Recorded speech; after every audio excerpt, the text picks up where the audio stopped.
Winston-Salem Forsyth County Schools wants to move forward following its fiscal year 2024-25 deficit, which now stands at $37 million. But for parents, staff, other local stakeholders, a lack of accountability remains frustrating. This is the Fox 8 News at 11. I'm Michael Hennessy. Tonight, the Forsyth County Republican Women's Club hosted a forum with the state auditor, a state senator, and county commissioner to talk about the ongoing deficit and efforts to prevent overspending in the future. Fox 8's Cassie Fambro is the only reporter who was there to speak with organizers. Joins us live in Clemens with what was learned inside. Cassie.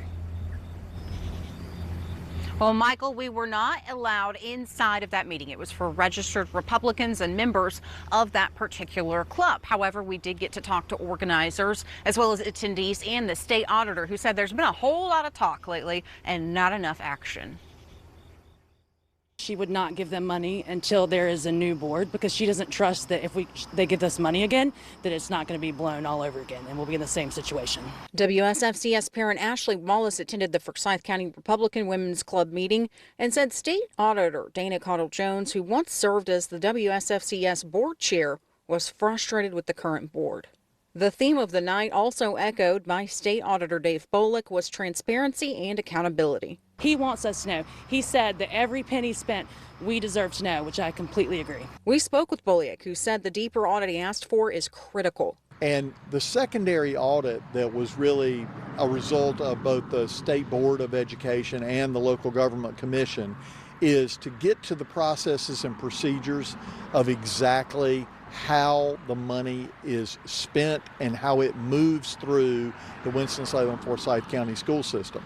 In the September 9th Board of Education meeting, Interim Superintendent Conti Moore said 2 audits at once, the district's annual audit and the secondary audit ordered by the state, could be challenging and potentially not possible.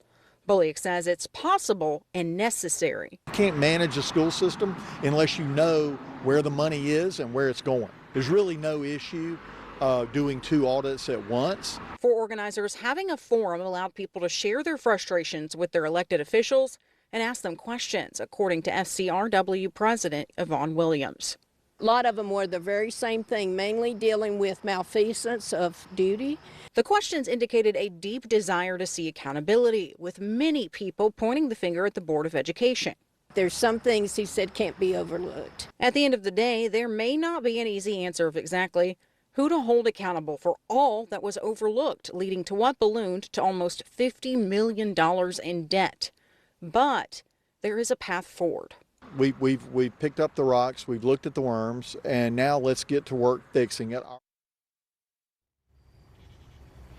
So on Monday, the state delegation is set to meet with the Winston-Salem Forsyth County Schools Board of Education. That's part of that next step forward as the board asks the state if there is any chance they could help them.